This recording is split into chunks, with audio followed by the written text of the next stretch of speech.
Page 4.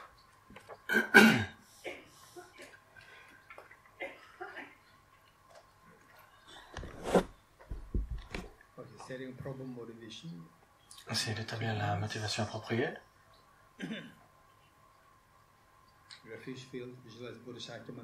Visualisez le champ de refuge, le Bouddha Shakyamuni, sa sainteté, le Dalai Lama, tous les êtres éveillés. Et comment vous les visualisez? Ils sont comme des parents extrêmement affectueux. Et vous arrivez démoralisés. Et eux, ils vous attendent plein d'amour, d'attention, d'affection.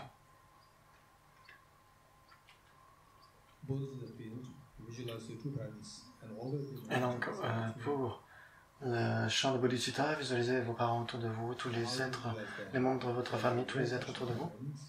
Ils sont comme vous. Vous êtes la mère, vous êtes le père, et eux sont comme vos enfants. Et donc, visualisez qu'ils arrivent à la maison démoralisée, et vous les observez avec les yeux de l'amour, de l'attention, de l'affection.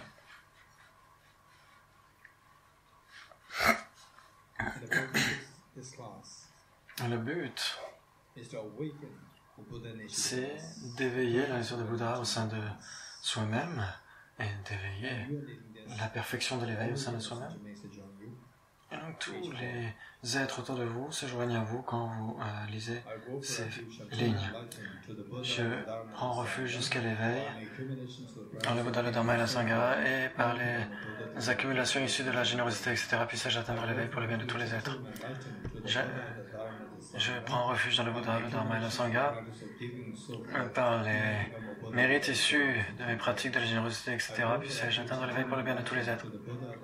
Je vais prendre refuge dans le Bouddha, le Dharma et la Sangha, par les accumulations issues de ma pratique de la générosité, etc., puisse-je atteindre l'éveil pour le bien de tous les êtres.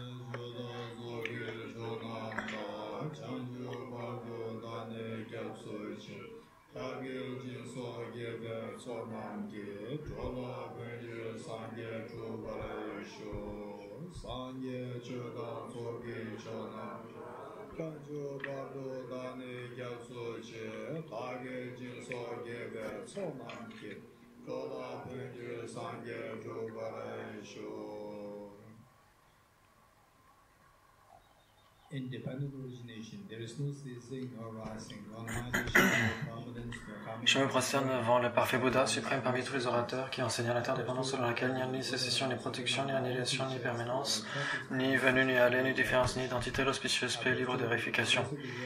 Je me prosterne devant la mère des auditeurs, des bodhisattvas et des bouddhas, qui par la connaissance de toutes choses guident vers la paix complète, des auditeurs en quête de pacification, qui par la connaissance des voies permet à ceux qui aident les êtres errants à parachever le bien du monde, et qui par la possession de l'omniscience aide les vainqueurs à exposer la variété des enseignements. Je me prosterne devant le maître, Sugata le protecteur, qui, motivé par l'altruisme, est devenu une autorité valide en enseignant aux êtres. Je me prosterne devant le Bouddha qui a éliminé le fil des proliférations conceptuelles et qui est doté des corps divins, du vaste et du profond, diffusant pour toujours de nobles raies de lumière. Inspiré par la sagesse et la compassion, aujourd'hui, en la présence du Bouddha, je génère l'esprit d'éveil pour le bien de tous les êtres.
On va aller vers la page 5,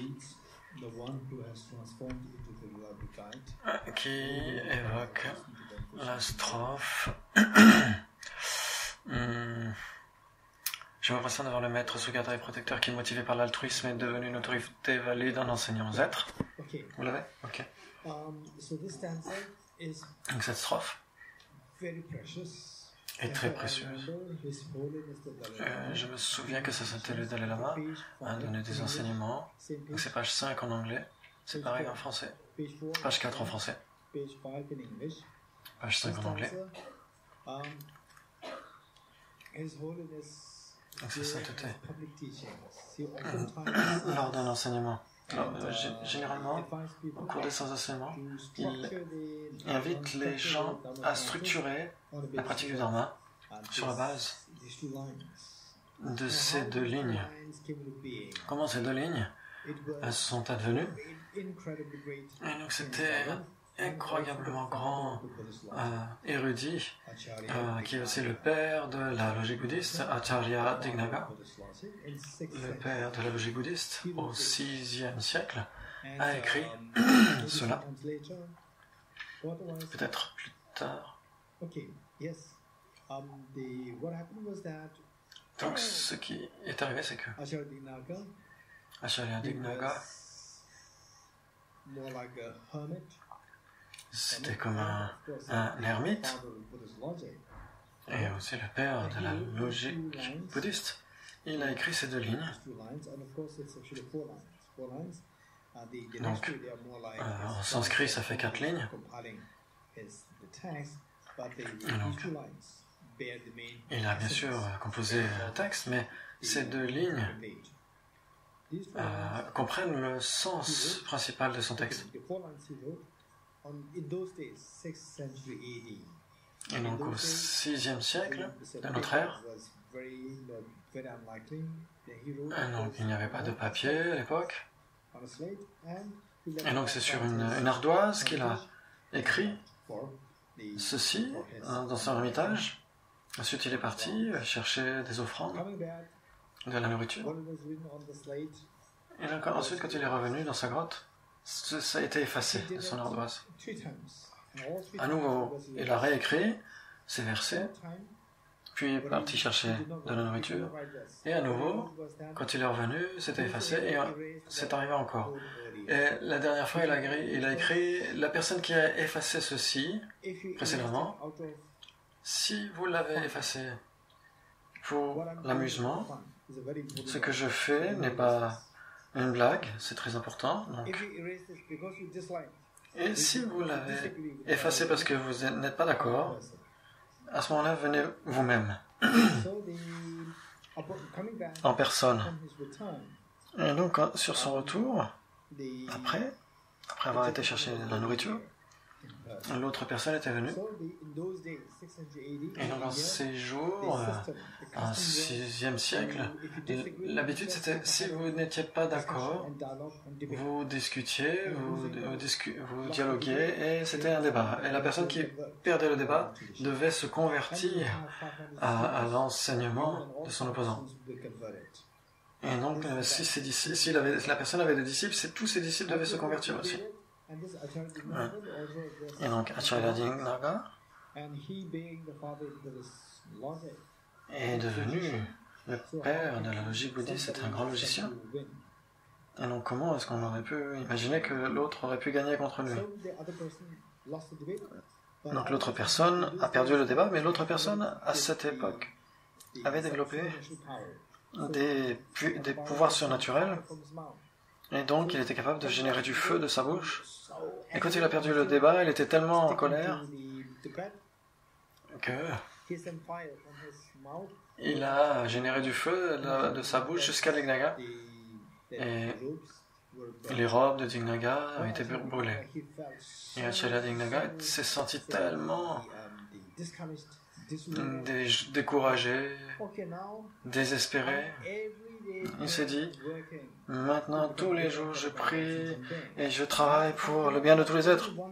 Et si je n'arrive même pas à aider une seule personne en face de moi, comment est-ce que je peux être d'un bienfait pour tous les êtres? Et donc il n'y a aucun intérêt. Et donc il a pris son ardoise et l'a jetée dans le ciel et il a dit, au moment où elle tombera, j'aurai perdu mon aspiration de bodhicitta. Et donc, l'ardoise n'est jamais retombée. Donc il a regardé dans le ciel et il a vu. Il n'y a pas d'image de Manjushri. Donc, il a vu Arya Manjushri dans le ciel, tenant l'ardoise dans ses mains. Et Arya Manjushri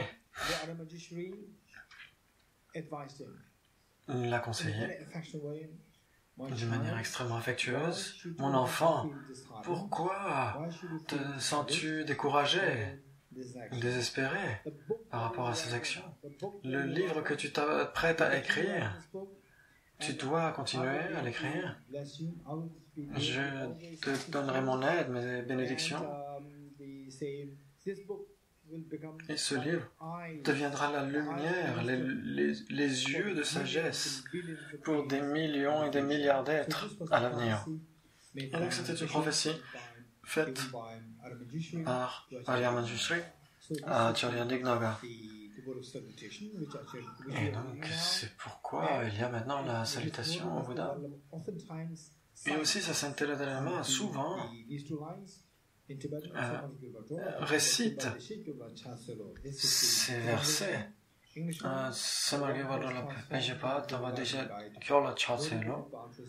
je me prosterne devant le maître, Sugata et protecteur, qui, motivé par l'altruisme, est devenu une autorité valide en enseignant aux êtres. Et donc ça a une signification incroyable. Et ensuite, au 7e siècle de notre ère, un grand logicien indien encore, qui avait le nom de Acharya Dharmakirti.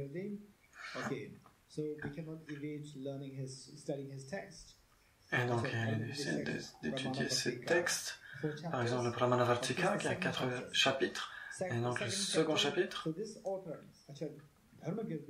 l'auteur, Dharmakirti, il a vu ces 2 lignes que nous avons lues, là, je vais repasser dans le maître, etc. Et il s'est dit, mais c'est une version extrêmement condensée de tout le Bouddha Dharma. Et donc il était tellement fasciné, et qu'il a expliqué ces 2 lignes. Et donc il en a fait un chapitre entier pour expliquer ces 2 lignes. Le chapitre 2 du Pramanavartika. Et donc ce chapitre 2, il a 283 strophes.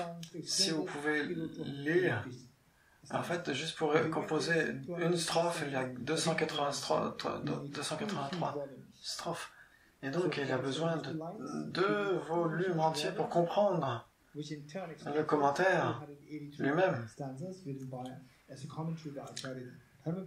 Et donc il est nécessaire de voir qu'il y a un grand commentaire de juste quelques lignes composées par Dignaga et le commentaire fait par Acharya Dharmakirti. Et donc pour expliquer ces 2 lignes, c'est sur la base du chapitre 2 du Pramanavartika. Pramanavartika, le commentaire au compendium des cognitions valides. Nous sommes extrêmement fortunés de pouvoir disposer de ce texte. Et non, on va commencer avec ces 2 agendas qu'on va discuter aujourd'hui. Et donc on a vu hier aussi.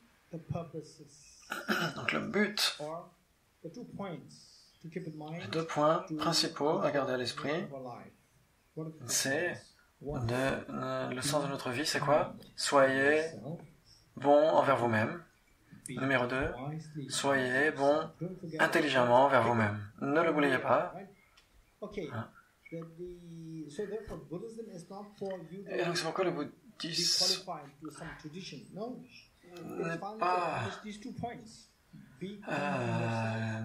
Le but du bouddhisme, c'est d'accomplir ces 2 points, c'est de faire en sorte que nous soyons bons envers nous-mêmes et bons de manière intelligente envers nous-mêmes.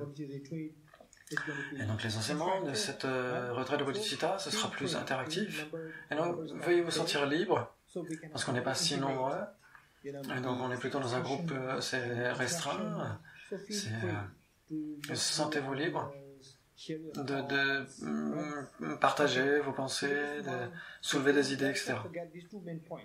Et donc n'oubliez pas ces 2 premiers points principaux. Ce que je partage toujours avec les gens, c'est que votre bonheur ne devrait pas être destiné au Dharma. C'est le Dharma qui doit être destiné à votre bonheur. Votre bonheur n'est pas destiné au bonheur, le bonheur n'est pas destiné au Dharma, c'est le Dharma qui est destiné au bonheur. Soyez bon envers vous-même, soyez bon intelligemment ou sagement envers vous-même. Qu'est-ce qu'on entend par soyez bon envers vous-même? Comment une mère est bonne envers vous? Comment votre mère vous a accordé de la bonté? Elle vous a donné tous les bienfaits possibles, n'est-ce pas? Vous êtes d'accord avec moi? Oui. Donc, votre mère a été bonne envers vous parce qu'elle vous a donné tous les bienfaits qu'elle a pu. Et donc, c'est pourquoi soyez bon envers vous-même. Donnez-vous tous les bienfaits possibles. Qui est plus attiré vers la compassion? Il y en a qui ont plus de compassion depuis leur jeunesse. Si vous appartenez à cette catégorie, à ce moment-là, soyez bon envers vous-même. Vous pourriez vous dire, ouais, je ne suis pas en train de dire soyez bon envers les autres, mais soyez uniquement envers vous-même. Il n'a pas dit, mais soyez bon envers les autres. Et donc, si vous appartenez à cette catégorie, vous devriez être bon envers les autres, envers les animaux, etc. Et non, soyez simplement un peu patient avec moi. Et juste pendant les 3 prochains jours, jusqu'à ce que nous évoquions véritablement les enseignements sur le Bodhicitta. Et donc c'est si sage de suivre cette approche. Soyez bon envers vous-même. Et à la fin, finalement, ce qu'on va découvrir, c'est la meilleure façon d'être bon envers soi-même et d'être bon envers les autres. C'est une même chose. La chose la plus sage qui soit pour obtenir le meilleur des bénéfices et le bienfait vis-à-vis des autres, et on verra que ça sera synonyme, ce sera équivalent. Et donc il faut commencer par être très pratique, très pragmatique, très réaliste, en commençant par se dire, en se donnant la meilleure possible à soi-même. Il faut commencer par là où nous en sommes. Nous sommes en France, nous ne sommes pas en Inde, nous ne sommes pas à Delhi. Donc si vous êtes à Delhi, pour aller à Dharamsala, vous allez juste prendre un ticket de bus, etc. Là vous êtes en France. Si vous allez visiter par exemple sa sainteté le Dalai Lama, si vous pensez qu'il faut simplement un ticket de bus pour aller voir sa sainteté, alors vous êtes en France, c'est dans l'illusion. Il faut commencer par là où vous êtes. Vous êtes en France. Et donc il faut être très pratique. Et donc comment être réaliste et comment être pragmatique? Qui d'entre vous ont l'expérience du jour premier de votre existence, de cette vie? Levez vos mains. Combien d'entre vous ont eu l'expérience du premier jour de cette existence? On n'avait pas eu d'expérience, personne n'en a eu. Alex, Nicolas, le traducteur, chacun d'entre nous. Donc nous avons tous eu cette expérience. Maintenant écoutez. Le premier jour, quand vous êtes né sur cette... Qui d'entre vous a pleuré? Nous avons tous pleuré. Ma question maintenant.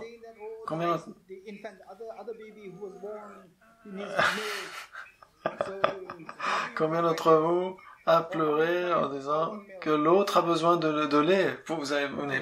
Combien d'entre vous a pleuré pour dire que les autres bébés avaient besoin de lait? Est-ce que vous avez pleuré pour dire « Oh, mais l'autre, il n'a pas eu de lait, etc. » Personne n'a fait ça. Nous avons tous pleuré en disant « Je veux du lait. » C'est comme ça que notre vie commence. C'est par là c'est ce qu'on entend quand on dit « Il faut être très pragmatique. » On commence par être c'est ce il faut voir qu'on commence par être égoïste. Et donc le Bouddha, au contraire, lui, quand il est né, il a fait 7 pas dans les 4 directions, et il a dit, vous inquiétez pas, je vais sauver le monde. Nous, c'est pas ce qu'on a fait, nous, on a pleuré en disant, pour dire, je veux du lait. Et donc il faut être très pratique. Il faut commencer par là où nous en sommes, et après, nous allons réaliser que c'est magnifique. Je veux le bonheur. Et le bonheur que je souhaite, il ne vient pas de l'égocentrisme, il vient de l'altruisme. Et donc c'est là où vous comprenez. C'est une approche extrêmement précieuse. Mais soyez patient pour l'instant, s'il vous plaît. Soyez bon envers vous-même, ça veut dire donnez-vous le maximum de bienfaits envers vous-même. Ensuite, soyez bon intelligemment envers vous-même. Donc, sous prétexte de se donner de l'amour à soi-même, et en fait, on ne fait qu'engendrer des désastres, le terrorisme, de blesser les autres, toutes les choses de dégradation écologique, etc. Tout ça, cela vient sous prétexte que on a l'intention, on a le sentiment que le bonheur, en fait, n'est que pour nous, et en fait, cela ne fait que nous détruire. Donc, en fait, on fait plein de choses qui, normalement, étaient censées nous apporter le bonheur, ne font que nous apporter le contraire. Donc, il y a 2500 ans, un endroit qui s'appelle Kapilavastu, maintenant, qui est au Népal. Dans cet endroit, il y avait un prince que vous connaissez tous, le prince Siddhartha, qui ensuite est devenu le Bouddha Shakyamuni. Le prince Siddhartha est né là-bas, à Kapilavastu. Et certains d'entre vous ont entendu parler de sa biographie. Et donc, il a vu plusieurs choses. Il avait une personne malade, une personne âgée, un cadavre et un renonçant. Il a vu avec ces 4 perceptions et il a fini par renoncer. Alors, en fait, c'est pas si simple que ça. Il était un prince. Donc, il était doué de compassion, avec de la sagesse, de l'intelligence. Et dans le palais, il pouvait voir tellement de choses. Ce n'est pas le palais des Bodhisattvas, c'était le palais avec plein de gens ordinaires. Et là, il a pu voir toutes les injustices au sein du palais. Dans un palais, il y a le roi, les frères du roi, les sœurs du roi, leurs enfants. Et donc le prince Siddhartha était le fils du roi. Et donc il y avait ses cousins. Ils étaient tous là. Est-ce que c'était tous des bodhisattvas? Non, ils étaient aussi ordinaires que nous. Peut-être même pire que nous. Ils étaient plus gâtés encore que nous. Par leur vie. Et puis, il y avait tous les autres, les serviteurs, toutes les personnes qui sont tout autour. Et donc, ce jeune prince a pu voir ça. Et puis il a pu voir les guerres entre les royaumes, les gens mourir. Et donc ça arrivait souvent. Et donc avec toutes ces choses, il était complètement désillusionné par rapport, désenchanté par rapport au samsara. Et il a cherché une solution permanente à tous ces problèmes que vivent tous les êtres. Et donc c'était ça son voyage spirituel. Et donc c'est celui qui s'est transformé en une autorité valide, qui est devenu une autorité valide. Et donc ça c'est la conclusion. Ensuite il y a 4 points qui nous permettent de comprendre la conclusion. La conclusion c'est nous voulons être bons envers nous-mêmes et nous voulons être bons de manière intelligente envers nous-mêmes. Et donc si on veut être bon intelligemment envers nous-mêmes, qu'est-ce qu'on devrait faire? On a besoin d'un guide. De quel type de guide? Un guide qui est fiable, extrêmement fiable.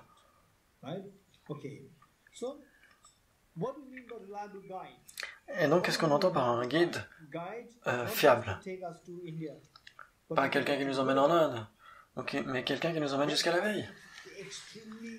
Et donc, ce guide doit être extrêmement fiable. Et donc, celui qui est devenu une autorité valide ou un guide authentique, ce n'est pas quelqu'un qui est comme un dieu, etc., comme des êtres samsariques. Les êtres samsariques ne peuvent pas aider les êtres samsariques. Un dieu, c'est un dieu. Mais le Bouddha était un être ordinaire. Et puis, il est devenu ensuite un guide expérimenté, un guide authentique, fiable. C'est quelqu'un qui a parcouru le voyage, depuis l'état d'être ordinaire jusqu'à l'éveil. Il a entrepris ce voyage. Et donc, quelqu'un qui a déjà parcouru ce voyage, c'est quelqu'un qui est fiable. Il est devenu. Et donc, ça veut dire qu'il n'était pas éveillé depuis toujours. C'était un être ordinaire au début. Et puis, finalement, il s'est transformé en une autorité valide, en un guide fiable. Il est devenu un guide fiable. Donc, voyons, de manière intéressante, quand j'étais à Singapour, l'année dernière, un professeur, il y avait une discussion avec moi. Il m'a demandé, vous êtes bouddhiste? J'ai dit oui. Et il a dit, pensez-vous que vous auriez été bouddhiste si vous n'étiez pas né dans une famille bouddhiste? Il a dit, ouais. J'ai dit, ouais, non, c'était une très bonne question. Il m'a dit, vous êtes bouddhiste? J'ai dit oui. Pensez-vous que vous auriez été bouddhiste si vous n'étiez pas né dans une famille bouddhiste? Wow. Très bonne question. Et j'ai dit, c'est une question très sérieuse, ne l'oubliez pas cette question. Elle est extrêmement importante, parce que 99% des gens suivent la religion parce qu'ils sont nés dans cette religion. Vous êtes d'accord avec moi? 99% des gens suivent une religion parce qu'ils sont nés dans ce contexte religieux. Et donc ça veut dire que les choses ne sont pas ouvertes. Et donc, bien sûr, chez les bouddhistes, mais aussi les autres, même chez les bouddhistes, pas uniquement dans les autres religions, judaïsme, christianisme, islam, etc. Et donc, non pas parce que vous voyez la merveille de Bouddha Shakyamuni, parce que vous voyez qu'il est un guide fiable. Si vous ne voyez pas comment le Bouddha est un guide fiable, donc, pour quelqu'un qui prétend être bouddhiste, la plupart du temps, c'est juste parce qu'on est né dans une famille bouddhiste. C'est juste comme un rituel. Il n'y a pas vraiment de sens. Et donc ces deux lignes, avec ces deux lignes-là, vous pensez, là, je suis bouddhiste. Et là, ça fait sens. Donc c'est pourquoi ces deux lignes sont si importantes. La question est, imaginez maintenant, vous êtes quelqu'un qui est tellement enclin à chercher le sens de votre existence, vous cherchez le sens de votre vie. Et comment extraire le sens de cette existence? Vous allez voir différents enseignants. Un enseignant va dire, par exemple, vous allez à Nantes, au nord, pardon, si vous allez au nord, vous allez trouver le sens de la vie. Si vous allez au sud, vous ne trouverez pas. Et un autre enseignant va dire, si vous allez au sud, vous allez trouver le sens de la vie. Si vous allez au nord, vous ne le trouverez pas. Et donc vous êtes confusionné? Confus? Et donc il y a tellement de gens qui suivent cet enseignant, tellement d'étudiants qui vont suivre cette... Comment vous pourrez décider lequel des deux il faut suivre? Les deux enseignants disent une chose opposée. Et donc, simplement parce qu'il est reconnu, il est célèbre, ou parce qu'il a de nombreux disciples. Qui allez-vous suivre? Qui allez suivre le maître qui va vous donner l'accompagnement spirituel authentique? Qui veut parler? Maria?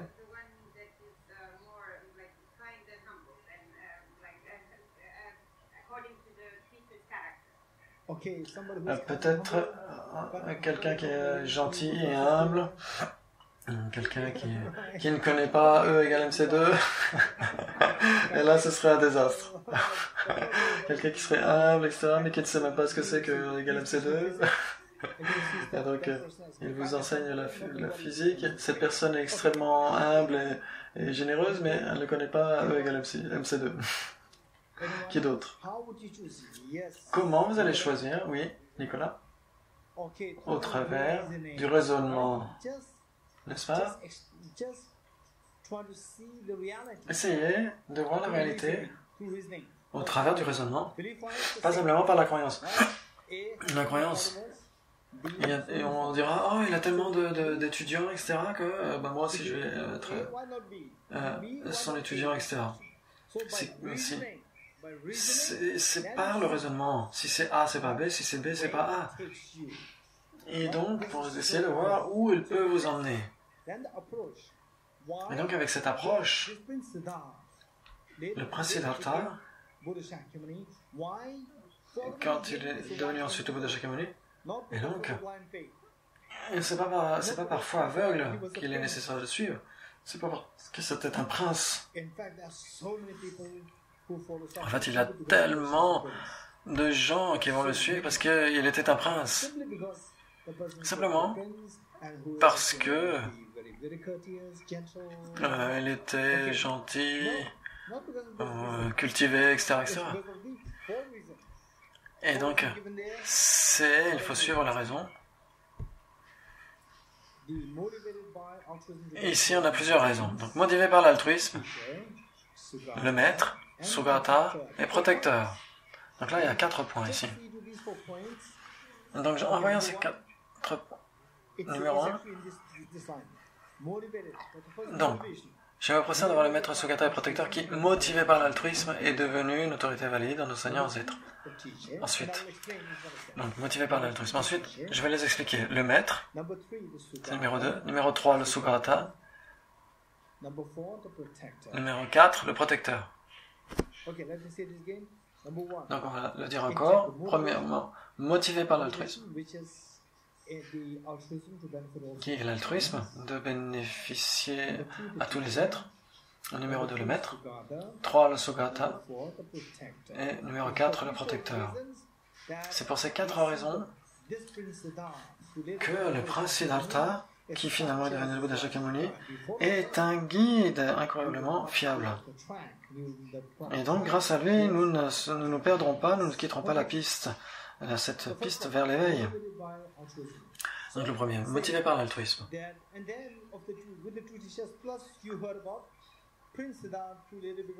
Et donc le prince Siddhartha qui est devenu ensuite le Bouddha Shakyamuni. Et donc il a tellement de gens qui le suivent. Vous êtes très intéressés. Et donc le prince Siddhartha qui est devenu ensuite le Bouddha Shakyamuni.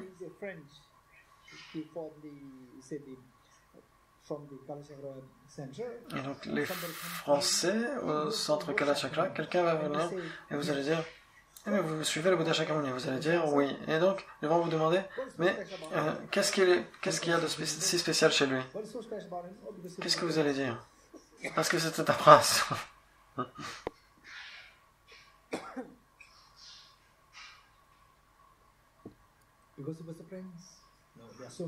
Non. Non, il y a tellement de désastres effectués par des princes pas très fiables. Donc il n'y a aucune nécessité pour ça. Pourquoi vous le suivez? Parce qu'il y a tellement de gens qui vont autour de lui, etc., qui tournent autour de lui, etc. Non. Si vous connaissez ces 4 points, vous êtes tellement confiant parce que vous avez donné le sens à votre existence. Numéro 2,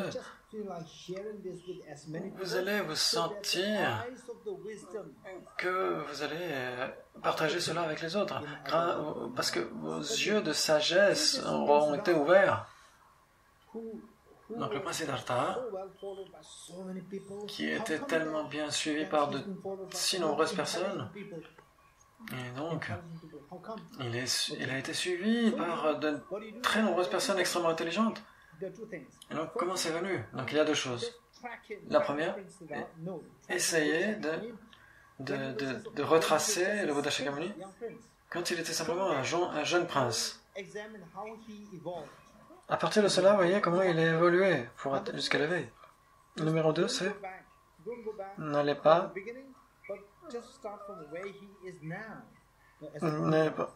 c'est de voir où il en est au moment du résultat, au moment du fruit.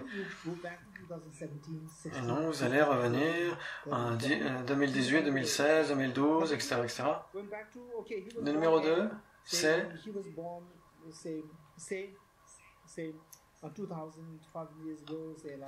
donc il y a 2500 ans, etc. Et à partir de cela, depuis sa naissance, il avait 5 ans, puis 10 ans, puis 15 ans, 20 ans, puis il a quitté le palais à 29 ans, et puis ensuite 6 ans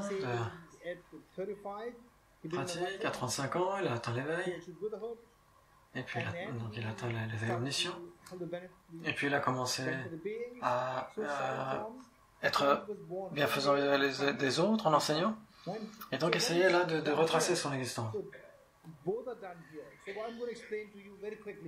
Donc ce que j'essaie de vous expliquer très brièvement, c'est que depuis sa jeunesse jusqu'à l'éveil, si vous regardez sa biographie, vous allez vous sentir inspiré. Vous allez vous dire, maintenant j'ai trouvé un enseignant, le Bouddha Shakyamuni, mon enseignant, qui est un guide extrêmement fiable, parce qu'il peut me mener jusqu'à l'éveil. Et donc, en observant sa biographie, vous verrez que c'était un être extrêmement compatissant. Et donc, quoi, motivé par l'altruisme. Et donc, c'est sa motivation d'être d'un bienfait pour tous les êtres. Pas simplement pour être célèbre, mais pour être utile aux êtres. Si vous lisez sa biographie, vous verrez cela. N'est-ce pas? Okay. Donc, pour info,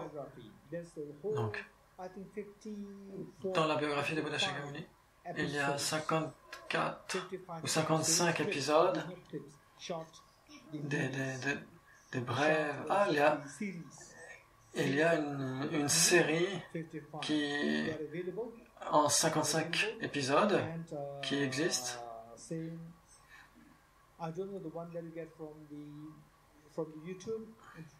donc je ne sais pas si vous pouvez la voir sur YouTube. S'il y a des sous-titres anglais ou français, il y en a un avec un sous-titre anglais. C'est pas très cher, c'est disponible. Sur Amazon, vous pouvez le trouver. Sur Netflix. Regardez sur Internet. Donc il y en a avec des sous-titres anglais, mais je ne suis pas sûr par rapport aux sous-titres français. Et donc c'est quelque chose qu'il est important de voir. Parce que s'il y a des sous-titres, c'est extrêmement puissant dans ces messages de compassion. Et donc toutes ces choses. Vous pouvez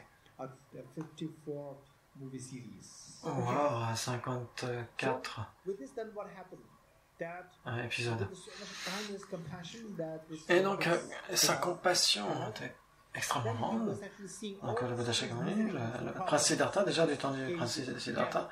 Et donc il a pu voir la souffrance, la jeunesse, la maladie, la vieillesse, la mort. Il a pu voir le terrorisme, il a pu voir les guerres, il a pu voir tout ça. Et il a ressenti une souffrance très vive en observant la souffrance des êtres. Et donc il a réalisé. Et donc je dois chercher le moyen de les libérer de la souffrance, tous ces êtres. Et donc il est allé d'abord rencontrer son premier enseignant, Acharya. Acharya, ça veut dire le maître. Alara Kalama, c'était son premier maître. Et puis il a reçu des enseignements de lui. Et donc il est resté assez brièvement avec lui. Il a atteint le même niveau que son enseignant. Et puis il a demandé des enseignements plus spécifiques. Et donc son maître lui dit, je n'ai rien de plus à te transmettre. Et donc le Bouddha a cherché un autre enseignant parce qu'il s'est rendu compte que ce qu'il avait reçu n'était pas la solution ultime pour libérer tous les êtres. Et donc il a trouvé son deuxième enseignant, Acharya Udraka.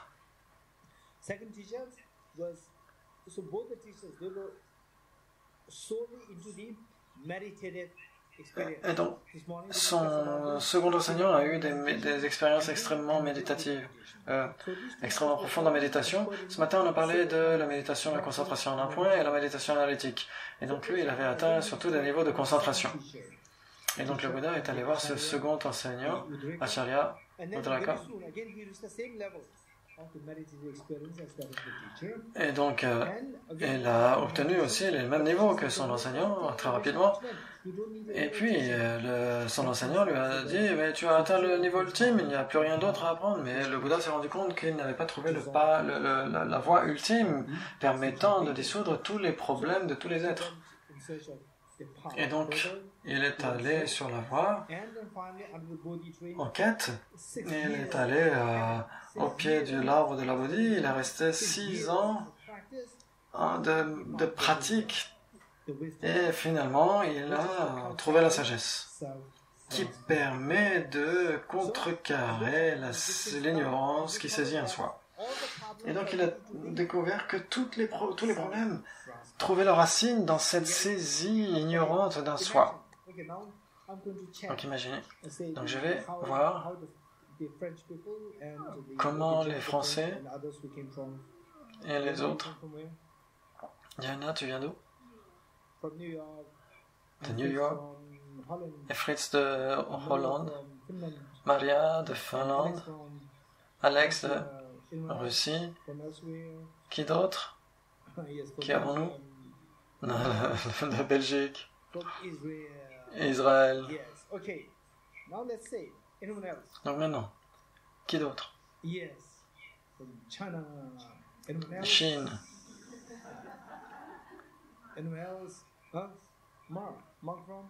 Marc? Ouais. Les Pays-Bas. Hollande. Maintenant, chacun d'entre nous, comment est-ce que vous pouvez m'aider? Donc j'ai besoin d'aide. J'ai posé cette question, et donc je cherche de l'aide depuis. J'ai cherché de l'aide en Malaisie, à Singapour. J'espère que ce sera vraiment de l'aide de votre part cette fois-ci. Donc imaginons, j'habite à Delhi. Et je suis au 3e étage.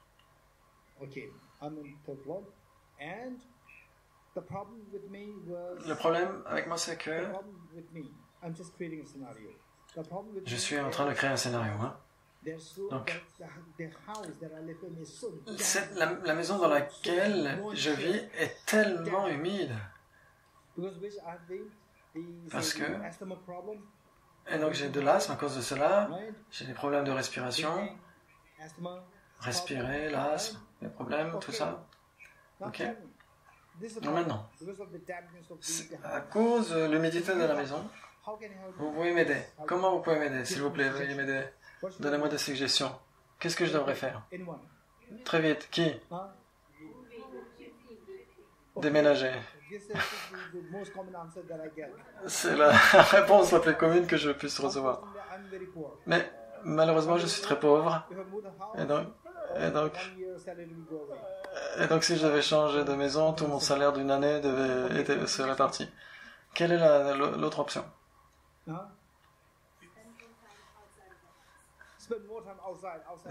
Passer plus de temps en dehors de la maison. Mais dehors, il fait très chaud. C'est Delhi, n'est-ce pas? Vous devez dépenser tout votre argent à boire de l'eau, du coca. C'est Delhi, la pollution, etc. Qui d'autre? Donc, demander à une compagnie de régler le problème d'humidité. Donc, ils vont me demander de payer 100 000 roupies. Donc, acheter un déshumidificateur qui va me coûter 20, 25 000 roupies indiennes, ce qui est très cher. Et puis des fois ça casse, et donc j'appelle le réparateur. Le réparateur dit, je viendrai demain, ce soir, demain, et il viendra dans une semaine. Qui d'autre? Accepter les conditions. Elle n'a pas de dharma, je ne fais que avoir de l'as, au mieux dharma.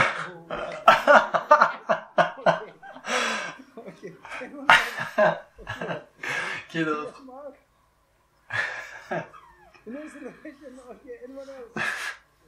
Qui d'autre?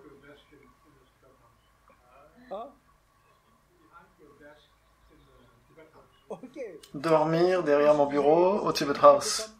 Mais si je dors dans mon office, dans mon bureau, la police va me dire, mais vous n'avez pas le droit, c'est l'office, c'est le bureau. Qui d'autre? D'autres suggestions?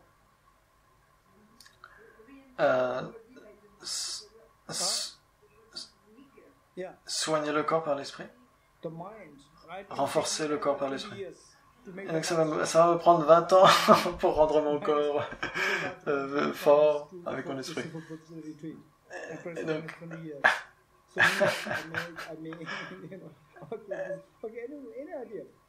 Qui d'autre?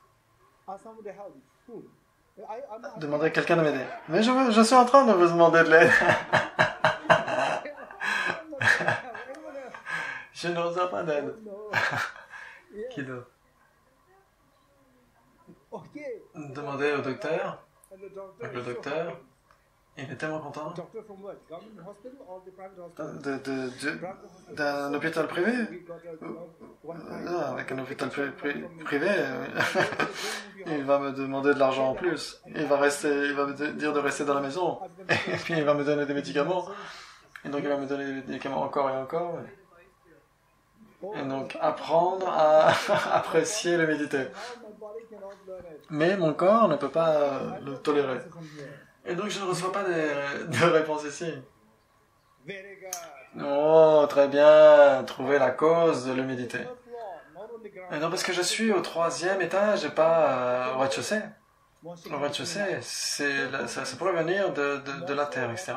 Mais au 3e étage, ça ne peut pas venir du sol. Donc, c'est parce qu'il y a une fuite quelque part. Il y a une fente quelque part, etc. Trouvez la fente, la fuite. Ça peut venir d'un tuyau qui est abîmé, etc. Vous achetez de la colle pour 1 euro, et vous le mettez là et c'est fini. Vous mettez une rustine et c'est bon. Vous n'avez pas besoin de changer de maison. Vous n'avez pas besoin d'appeler le docteur. C'était quoi les autres réponses?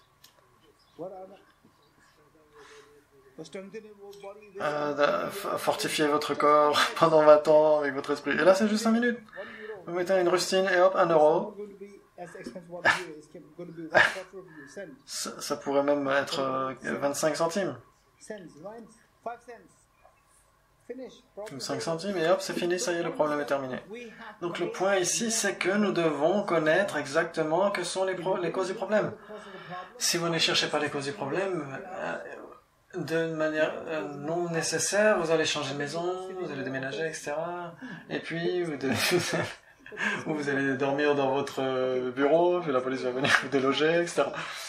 Et donc il faut voir quelles sont déterminées les causes, c'est très important. Une fois que les causes sont identifiées, vous pouvez éradiquer le problème. Ce n'est pas difficile.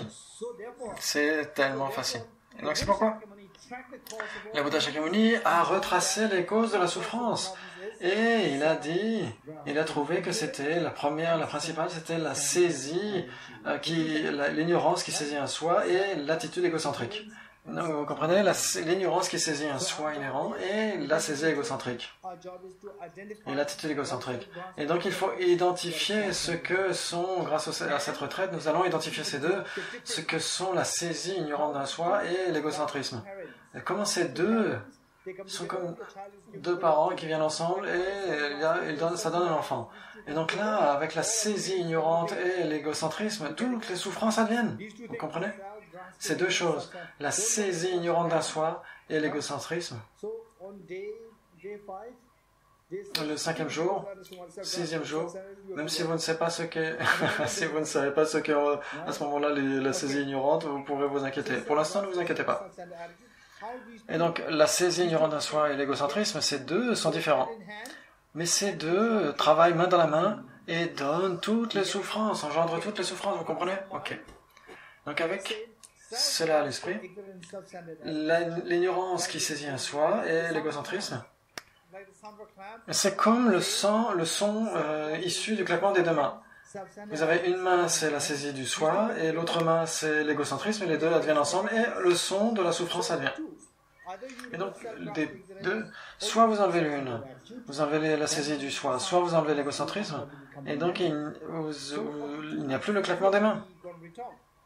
Et donc, on peut se débarrasser à la racine. La saisie du soi est plus facile.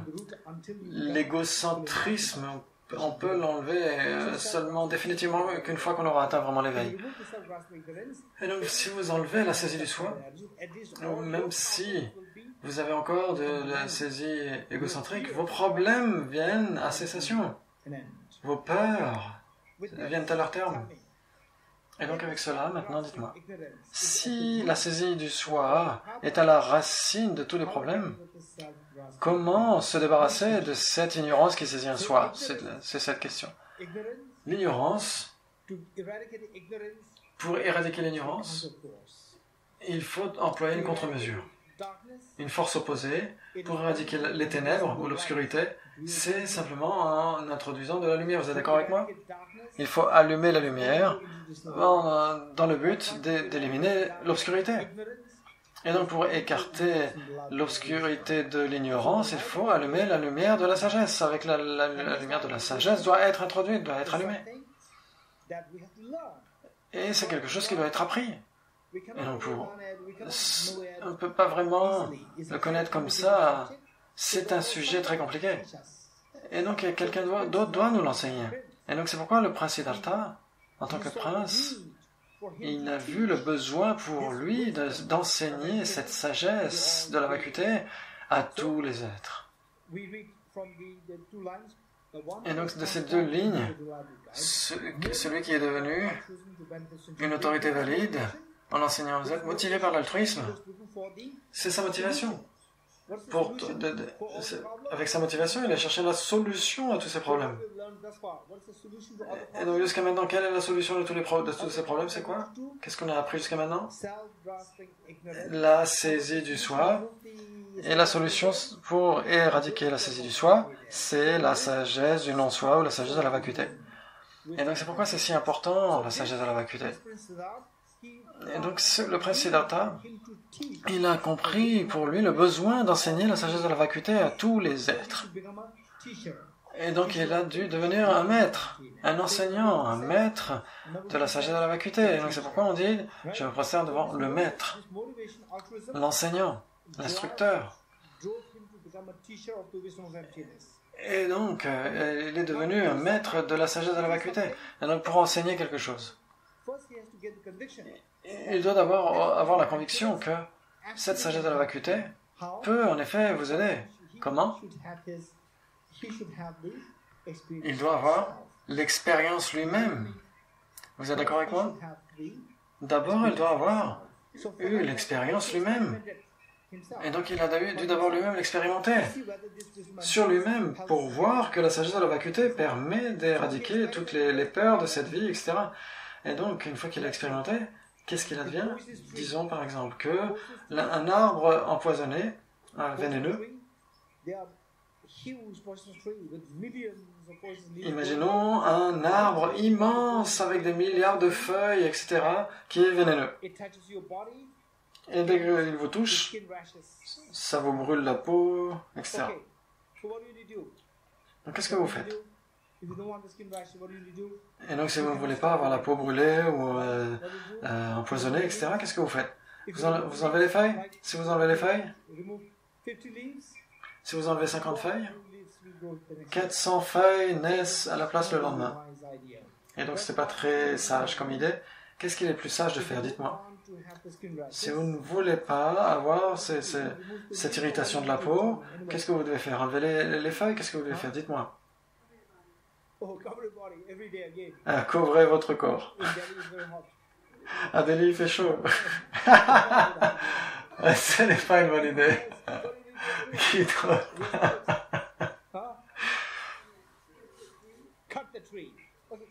Coupez l'arbre.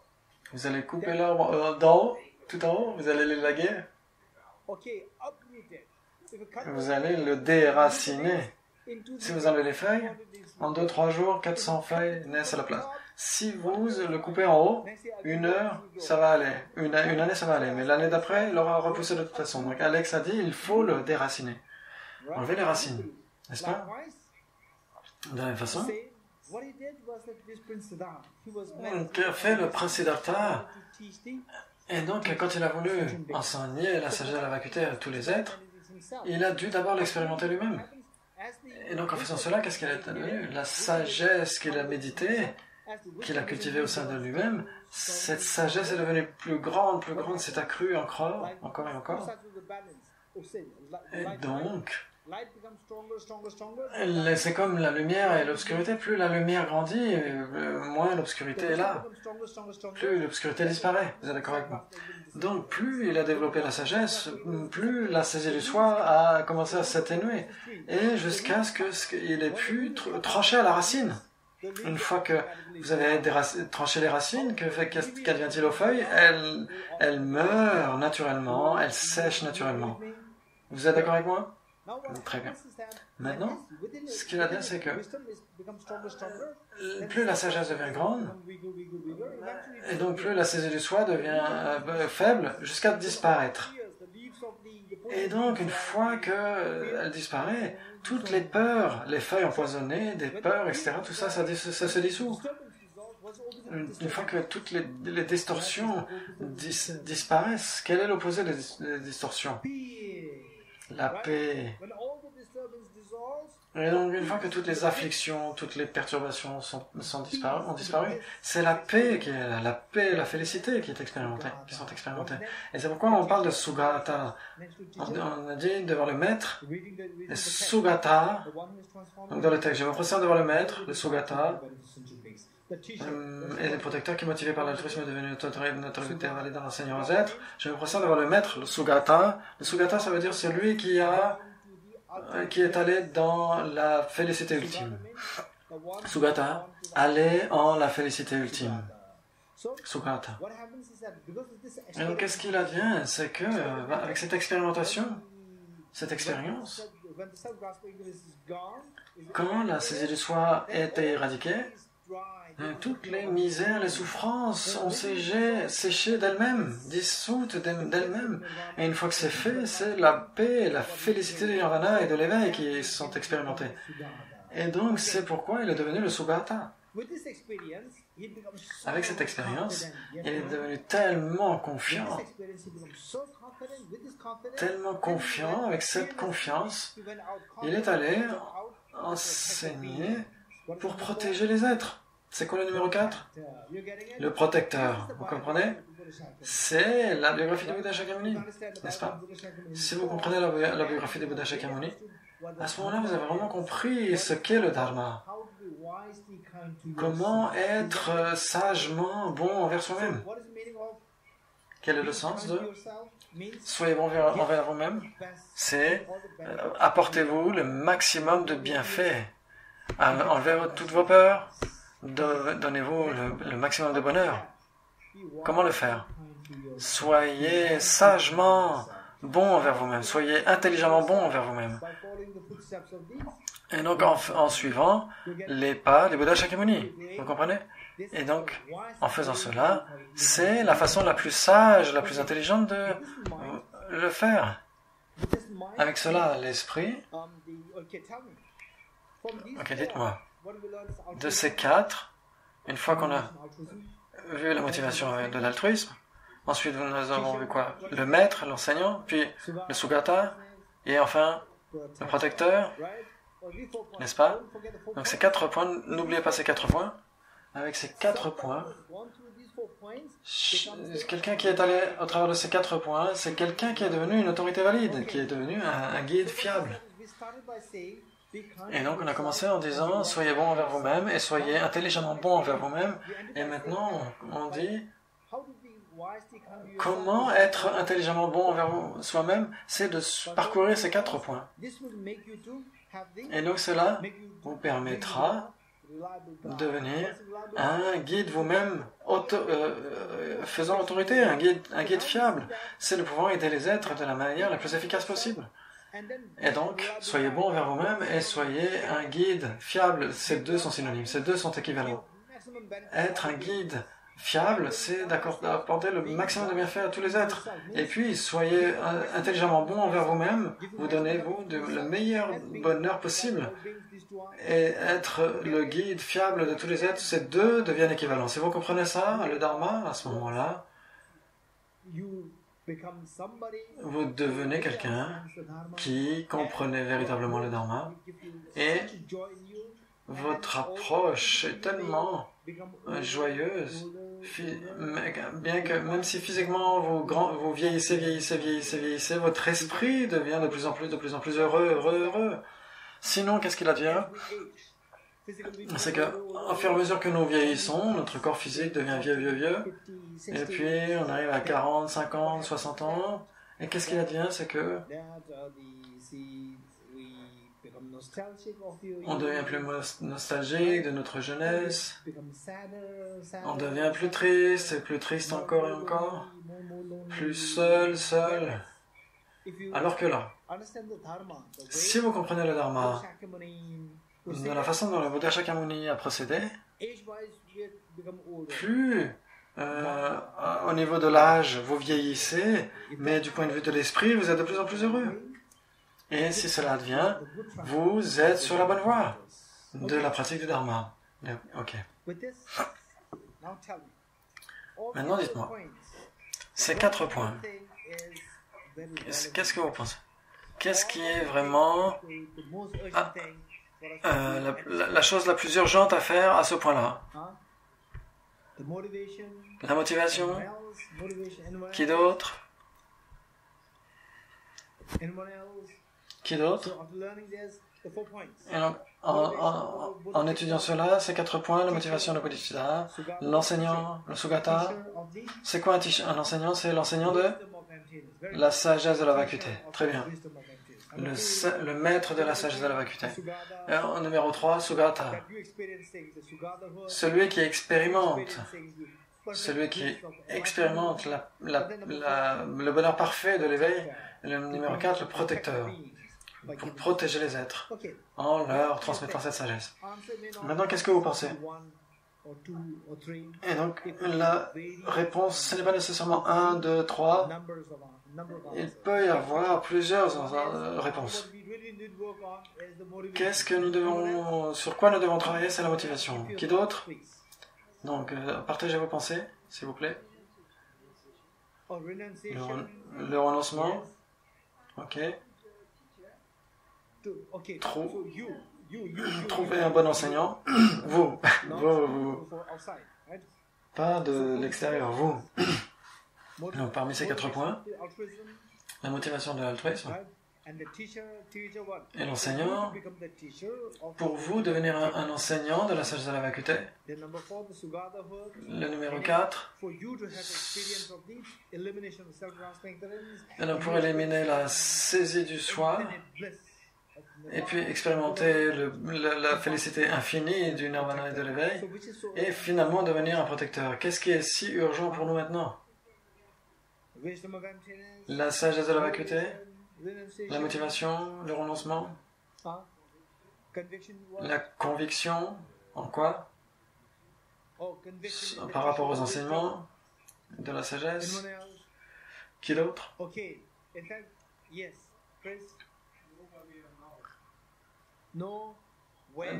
Connaître là où nous en sommes maintenant.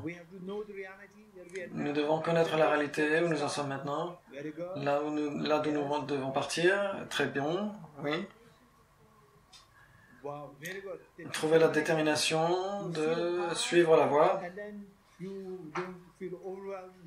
vous ne vous sentez pas surchargé, etc. En vous disant, oh là là, c'est trop. Non, il faut la détermination. La détermination va être là. Ok. Donc, c'est un point très sérieux, la détermination.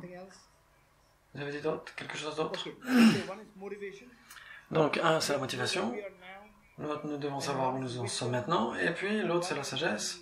Et puis, ce qui est un enseignant. Et puis, la détermination. Qui d'autre? La conviction.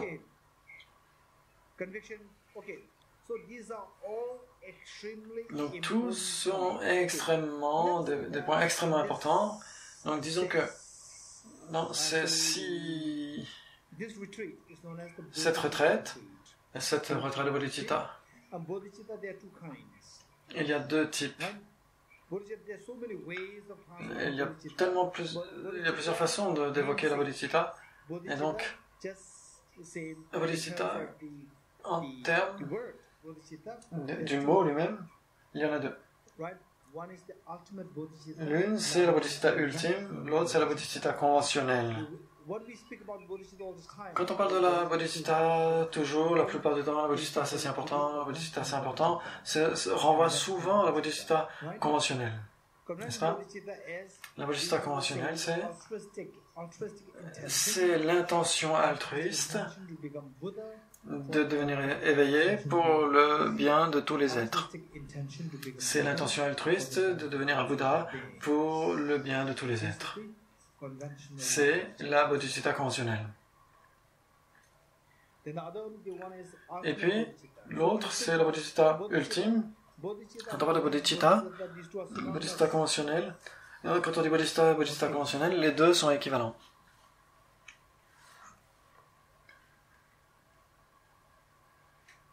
Okay, Nico, what's the meaning of Nico? Nico. Okay. Huh? No, in your own language. There's no meaning. Okay, let's say Oceana. Non. What's the meaning of Oceana? Quel est le sens du mot Nicolas? Donc, quel est le sens du mot océane? Océane, c'est l'océan. Et donc, où est l'océan? À l'ouest? Mais Océane est ici. Donc elle n'est pas l'océan, mais elle est désignée comme étant l'océan. Vous comprenez? Elle n'est pas l'océan. Mais si vous dites où est Océane, elle est là. Et donc c'est juste une désignation arbitraire. Et donc de la même façon, bodhicitta ultime, on va donner aussi le terme bodhicitta à la sagesse de la vacuité. Ce n'est pas bodhicitta, mais on la désigne comme telle. Et donc la bodhicitta ultime et la bodhicitta conventionnelle. Qu'est-ce qui est vraiment la bodhicitta? C'est la bodhicitta conventionnelle. La bodhicitta ultime renvoie à la sagesse de la vacuité. Et la sagesse de la vacuité des Arya Bodhisattvas. Arya, ça veut dire, donc, les Bodhisattvas ont déjà obtenu, donc, les Bodhisattvas qui ont obtenu la voie de vision sont des Arya Bodhisattvas. Et donc, c'est une sagesse non duelle, une sagesse de la vacuité non duelle, c'est ça, la Bodhicitta ultime. C'est une sagesse non duelle de la vacuité qui est dans le continuum des Arya Bodhisattvas. Et donc, c'est la bodhicitta ultime.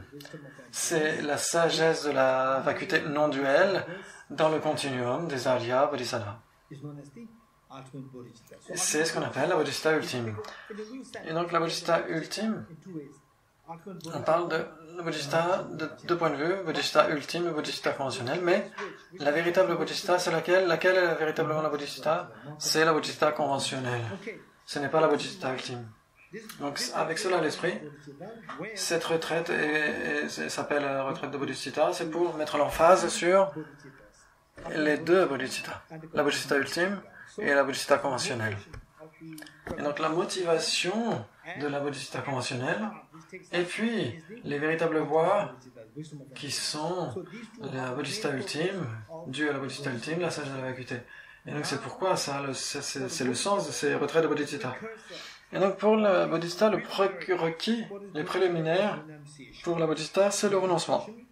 Le renoncement, est requis comme étant la base, le fondement de la bodhisattva conventionnelle. Et puis la détermination de poursuivre ce voyage intérieur, cela dépend de nombreux facteurs, n'est-ce pas? La détermination. Qui va être le plus déterminé? Une mère avec un seul enfant ou une mère avec 5 enfants à nourrir? Et donc les deux mères sont dans un endroit aride, extrêmement difficile à trouver de la nourriture. Laquelle des deux mères est la plus déterminée? Celle qui a un enfant à nourrir ou celle qui a 5 enfants à nourrir? Celle qui a 5 enfants. Celle qui a 5 enfants, et maintenant si on compare avec celle qui a une infinité d'enfants, celle qui a une infinité d'enfants, donc la bodhisattva, puissais-je atteindre l'éveil pour le bien de tous les êtres? Est-ce que c'est une détermination extrêmement authentique, qui est extrêmement là? Quand elle est là, véritablement, c'est ce qu'on appelle bodhisattva. Il y a la conviction. Tant que vous ne comprenez pas ce qu'est la sagesse de la vacuité, simplement en croyant en la sagesse de la vacuité, cela ne vous aidera pas. Combien d'entre vous croyez que en E égale MC2? Combien d'entre vous croyez en E égale MC2 d'Albert Einstein? Moi j'y crois. Moi j'y crois pendant les 30 dernières années, même si je ne sais pas ce que ça veut dire. Je n'ai pas de conviction, mais j'y crois. Sans la conviction, je ne saurais jamais comment mener cette équation, comment régler cette équation. Et donc, sans la conviction, on ne saurait jamais ce qu'est la sagesse de la vacuité. Vous pourrez vous dire, la vacuité c'est tellement précieux parce que le Bouddha l'a enseigné, mais tant que vous n'aurez pas la conviction, elle ne deviendra jamais... Vous n'arriverez jamais à voir vraiment les bienfaits de la sagesse de la vacuité sans la conviction. Vous comprenez? Donc, la sagesse de la vacuité. Pour cela, nous avons besoin de la conviction. Et comment est-ce qu'on acquiert la conviction de la sagesse de la vacuité? C'est une discussion extrêmement importante. C'est pourquoi dans le bouddhisme, l'emphase est mise sur obtenir la conviction. Maintenant, une chose, la conviction doit être obtenue sur la base de les 3 types de sagesse. Quels sont les 3 types de sagesse? L'une, la sagesse issue de l'étude, ensuite la sagesse issue de la réflexion et la sagesse issue de la méditation. 3 types de sagesse dans le but de faire que notre sagesse, de ressentir les effets de la sagesse de la vacuité. Donc il y a 3 types de sagesse. La sagesse issue de l'étude, la sagesse issue de la réflexion et la sagesse issue de la méditation. Et donc, on va explorer ce que sont ces 3. C'est si important. Sinon, on va passer d'une religion au bouddhisme. Ça n'aura aucun sens si vous n'avez pas ces 3 types de sagesse. Si vous n'avez pas la conviction de ces 3 types de sagesse, changer de religion pour venir dans le bouddhisme, c'est juste changer une pizza avec des pâtes. Avec une pizza. En français, qu'est-ce qu'on a comme nourriture en France? Le pain, la baguette, et hier, la quiche. Donc, si vous n'avez pas les 3 types de sagesse, si vous ne comprenez pas ce que sont ces 3 types de sagesse, eh ben, changer de religion pour aller vers le bouddhisme, c'est de passer des pâtes à une quiche.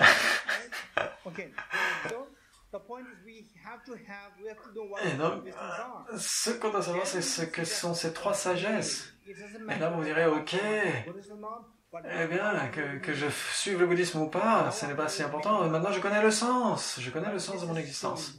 C'est si important. Ok. Les 3 sagesses. La première, sagesse issue de l'étude ou de l'écoute. Et donc, quand on étudie, par exemple, ce qu'on fait ici, combien de jours on a? 6 jours et demi. Et donc, qu'est-ce qu'on va étudier? Qu'est-ce que j'ai dit? Qu'est-ce qu'on allait étudier pendant ces 6 jours et demi?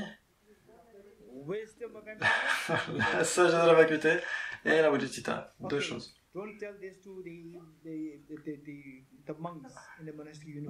Parlez pas de ça aux moines dans les universités monastiques à Seraj et Bunganen. Ne leur dites pas que vous allez étudier ici la vacuité en 6 jours et demi.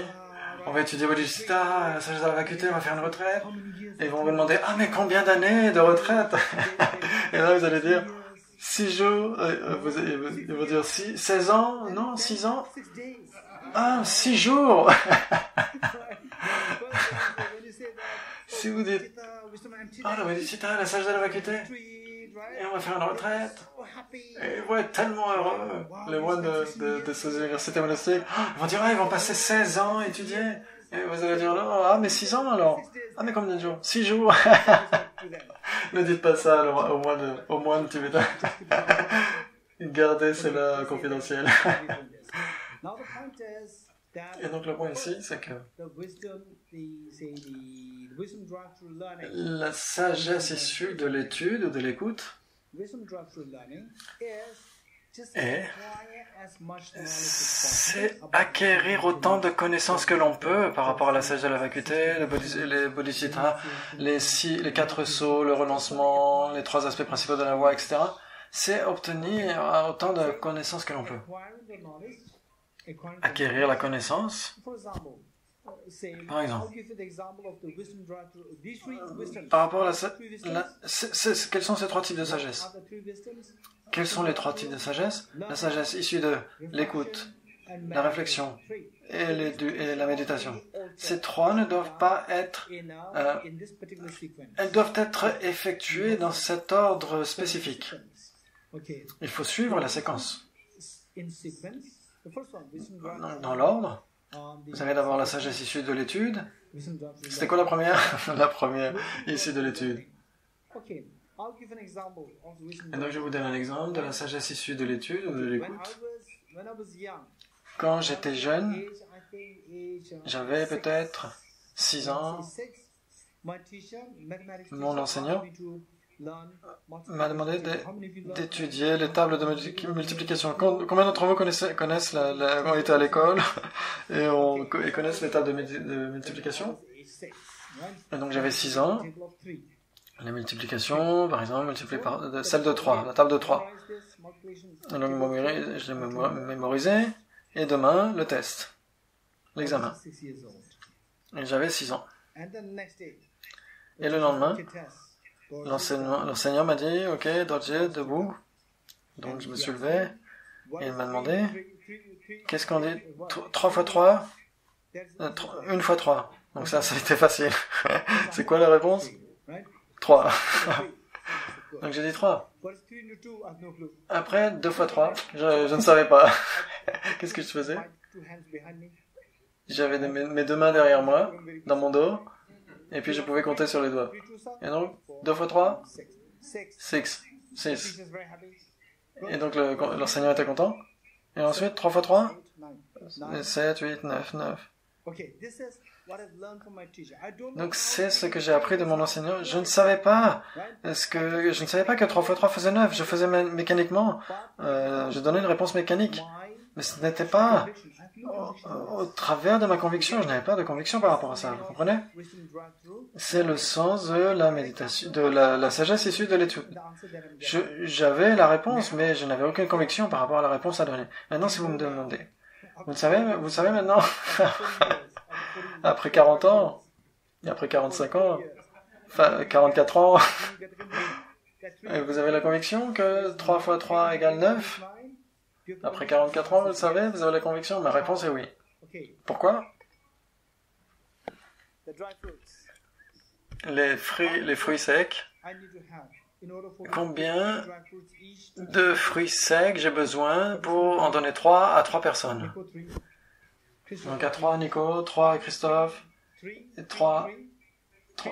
Et donc j'ai besoin de 3. Ça fait 9. Ça fait 9 fruits secs. Ça c'est le sens de 3 fois 3, 9. Maintenant je sais ça. Et donc ça c'est la sagesse issue de la réflexion. J'ai la conviction. Maintenant que vous avez développé la conviction, c'est la sagesse issue de la réflexion. Vous comprenez? Et donc, la différence entre la sagesse issue de l'étude et la sagesse issue de la réflexion, c'est que au travers de l'étude, vous n'avez pas de conviction. C'est juste une simple connaissance. Et donc, la seule issue de la réflexion, ça vous permet d'avoir, ça devient votre connaissance. Ce n'est plus la connaissance de quelqu'un d'autre, c'est votre connaissance, vous avez la conviction par rapport à cela. C'est issu de la réflexion. Maintenant, c'est quoi le numéro 3? La sagesse issue de la méditation. Maintenant, quelle est la différence entre la sagesse issue de la réflexion et la sagesse issue de la méditation? Ça, je vais vous dire, c'est extrêmement important. Ok. On va faire ça et puis on va s'arrêter pour la pause. La sagesse. Donc, c'est quoi que je devais partager avec vous? La différence entre la sagesse la sagesse issue de la réflexion et la sagesse issue de la méditation. Et donc, vous avez un problème mathématique et vous devez solutionner un problème, résoudre un problème mathématique. Vous êtes d'accord? Ok, prêt? Je vous promets, ça sera très simple, pas difficile. Vous n'avez pas besoin de le noter. Vous le faites? Ok? C'est mental, c'est un calcul mental. Puis à la fin, je vous demanderai de me donner une réponse. Prêt? 2 plus 1, ne dites rien. Faites le calcul. 2 plus 1, plus 2, plus 2, plus 1, moins 2, plus 1. C'est quoi la réponse? 6, 7. C'est quoi la réponse? 7. 9. C'est du calcul mental très simple. On va le refaire.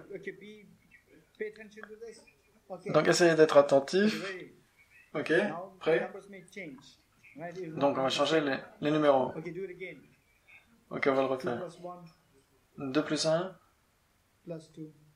plus 2, plus 2, moins 2, plus 1, plus 2. C'est quoi la réponse? 8. Très bien, super. Et donc, je ne pensais pas que vous seriez si bon. Et maintenant, on va faire la même chose.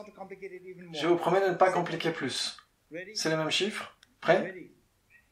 Prêt? 1 plus 2, plus 2, plus 2, moins 3, 4, plus 4, 5, moins 2, plus 2, plus 2. C'est quoi la réponse? Vous êtes perdu. Pourquoi vous ne pouvez pas donner de réponse? Dites-moi. Parce qu'on n'a pas pu mémoriser. Pourquoi? Parce qu'on n'a pas assez de concentration. Pourquoi? Pourquoi pas assez de temps? Parce que je le dis rapidement. Vous n'avez pas dit parce que je suis tellement lent en maths. Vous dites parce que c'est moi qui parle trop vite. Tout le monde dit oh, c'est vous qui parlez trop vite. Maintenant, bien que vous soyez capable de faire le calcul, votre esprit n'est pas assez rapide, vous comprenez? Votre esprit n'est pas assez rapide. Finalement, pourquoi avons-nous besoin de la sagesse de la vacuité? Dites-moi. Pourquoi avons-nous besoin? Pourquoi essayons-nous de comprendre la sagesse de la vacuité?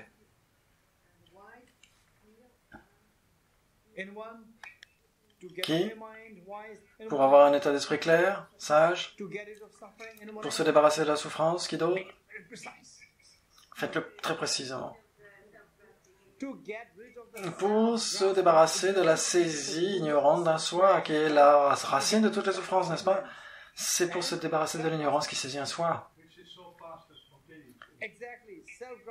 Parce que la saisie ignorante d'un soi, c'est quoi? C'est vite ou rapide? C'est lent ou c'est rapide? L'ignorance, ça indique votre colère, attachement, jalousie, etc. Toutes ces afflictions, toutes ces émotions négatives, elles indiquent notre ignorance. Et donc, c'est pour voir, on peut voir à quel point Les émotions négatives arrivent rapidement. Si on vous dit « Oh, quelle chose stupide que vous êtes en train de faire !» Pourquoi vous êtes dans une classe à Paris? Qu'est-ce que quelque chose de stupide vous êtes en train de faire en ce moment, etc. Si quelqu'un vous dit ça, vous êtes quelqu'un de débile. Qu'est-ce que vous allez penser? Il faut dire « Oh, tiens, Fritz, tu devrais te mettre en colère. » Non. Vous allez « Oui, bien sûr, pourquoi pas ?» C'est de réfléchir comme ça. Et non, est-ce que c'est comme ça que vous devenez en colère ou ça devient spontané? C'est très spontané. Et donc les émotions négatives sont tellement rapides, n'est-ce pas? Les émotions négatives sont tellement rapides. Et nos qualités, comment sont-elles? Nos émotions... Et nos qualités... leur qualité, ces émotions négatives, elles sont très intenses. Alors que la sagesse de la vacuité est tellement lente. Et donc c'est comme pour le calcul mental qu'on a fait tout à l'heure. 1 plus 2, moins 2, plus 3, etc. Et donc là, la sagesse est une contre-mesure, est un contre-poison, mais elle est tellement lente. Et donc le but de la sagesse devrait contrecarrer les émotions négatives, mais les émotions négatives sont tellement intenses et tellement rapides. Et il faut faire en sorte que notre sagesse aussi devienne spontanée et très vite, et très rapide. Vous comprenez comment faire pour que cette sagesse devienne très intense et très rapide? Il faut aller vers le 3e niveau, la sagesse issue de la contemplation, de la méditation. Avec une familiarisation constante, notre sagesse devient tellement rapide et tellement intense. Et donc ce sont les 3 niveaux de sagesse. Donc avec cette sagesse, c'est la sagesse que nous devons cultiver. Et donc en même temps avec la pratique de la bodhicitta. Donc là,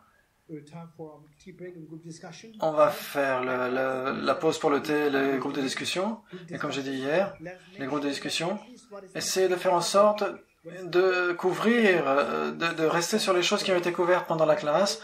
Et donc pour les discuter en premier, tout ce qui est fait, par exemple, surtout pour les débutants, faites en sorte que les débutants puissent prendre part à la discussion.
Three prostrations.